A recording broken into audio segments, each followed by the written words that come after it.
Trend tu Tunah ya chuan online payment hi smartphone mang tu te chuan kan mang deuh vekin ka ringa online payment in mang thina ni chuan chu online payment chu him zok le midang ten rim taka in tho chwa sa awlsam te a an lak sak thelo nan chewa setting poi mo deuh mai pali on tur awma hetiang hian thala kami hian en ula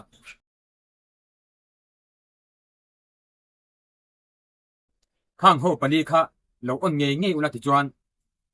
online payment in man don reng rengin biometric kan ti mo puchung pui heti han nem khera poisa kan va pe chwa dona puchung pui nem kher emo password kan da password me kher ngaya a chuan in him thei dona ni chuwang chuan he setting on tur pali poi mo deuh mai hi tuntuma hian toy dein kan thil ho don ni o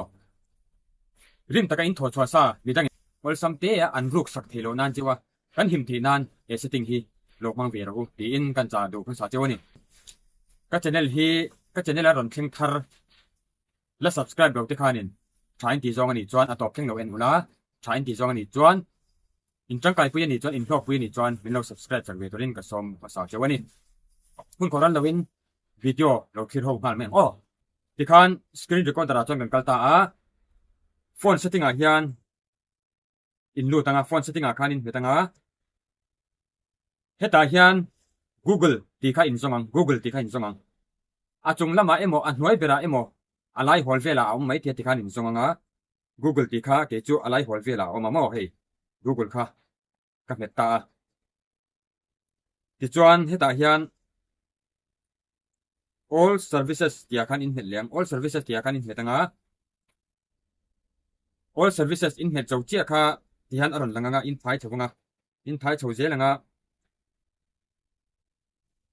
autofill and password ti zona hian autofill and password ti zona hian autofill with Google ti khan autofill with Google ti khan in hetang lai hian in hetanga chuan hei Google account personal information Google password manager ti oma a hnuai bera preference ti khan in hetoni preference ti khan in hetanga chuan heta hian fingerprint nge in unlock thin in phone screen kamo face nge in hmai hmangin nge in unlock thin password hmangin nge in unlock thin patran hmangin nge in unlock thin ti kha nang manin unlock photanga patran hi kan hetanga ti kan ka unlock ka tro hei ti ma chuan ka on vekani heng ho nang mania chan on vek lo ani chuan a vai hian in lo on don ni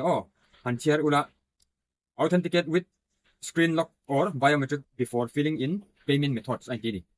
zia chu payment in va me don apiang khanin in biometric emo manga in password mang emo khan in unlock photanga chi chuan in payment chok thin kani chumi mang chuan in payment chok thin tur kan hila hi in on ngai ta ni hila poi mo khop maya ke en tin nan phone in no thau bo ta min an lo char ta in phone ka an unlock ta en tin tin man unlock ta chuan in Google emo in PhonePe emo GPay emo Google Pay kan ti GPay emo PhonePe emo Paytm emo engamo payment na tura an han metanga chuta chia chuan poisa in thon chwa ma khan poisa in transfer ma khan in biometric unlock kha ngai ta ni emo in password khan unlock ngai ta ni chu a to chuan an payment tu man payment theilo tu man pay chok theilo nang mani biometric in melu ma lo chuan emo in password in chut ma lo chuan tu man an pay out theilo chu wang chuan a him thena tu kha te hin poi mo ta ni ti chuan an hoi a hian authenticate with biometric before filling in password password ha poi mo ta ni save security code since preference eng ho hi in lo onanga ti chuan payment methods kan ti online thil kan va pay don rek reng khanin in password emo in biometric emo in password ang khan unlock phota ngai na chumi phang lo chuan an payment thei lo chu kan him na tu poi mo deuh mai ni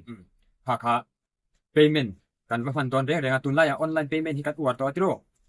thil cheng kha cheng hi man cheng nga cheng som man ko leila GPay PhonePe ani vek to chu wang chuan kan him thei jok nan heng pali te hi preference sa khan in lu tanga in fingerprint emo face in unlock thin ni chuan heti han in an do mai nga emo patran emo password manga in unlock na kha in an vek photanga ที่จวนเฮงโหปดีฮีเราอ่อนเฟกตัวนี้อ้อมีอินโทริมตะกะอินโทชัวซาวันสัมเกียอันรูกสักเหล่านั้นเจ้าการเพ่งปดีตะกี้อินเราอ่อนตัวนี้อ้อจวนกันถึงดอนนั่นนี่ตัวตกันโอ้เลย payment methods กันเราหิมจอกเห็นนะ setting ไฟหมดเดียวไม่อ่อนตัวปดี Google อาจารย์กันนั่นคือหกที่จุดไม่ใช่ละส่วนตอนคันก็จะในระดับเชิงทารินอมจวนกับวิดีโอที่ถ่ายเตียนจังกายเป็นปุ่นนี้จนมีเรา subscribe สักกุละยินกับวิดีโอที่มีเรา like สักกุละมีเรา share สักบอกตัวรินคือตัวจงต้องแต่กระสอบมาเจ้าตัวนั้นตอนจวนกันตัวตรงอะไรไปกับวิดีโอกันมาหมดตัวนั้นจีจังกายตักตักที่เรากันดูเสียตอนนี้อ้อคือตัวจงต้องแต่อินสฟายน์มังชาเรียนไปกูเลย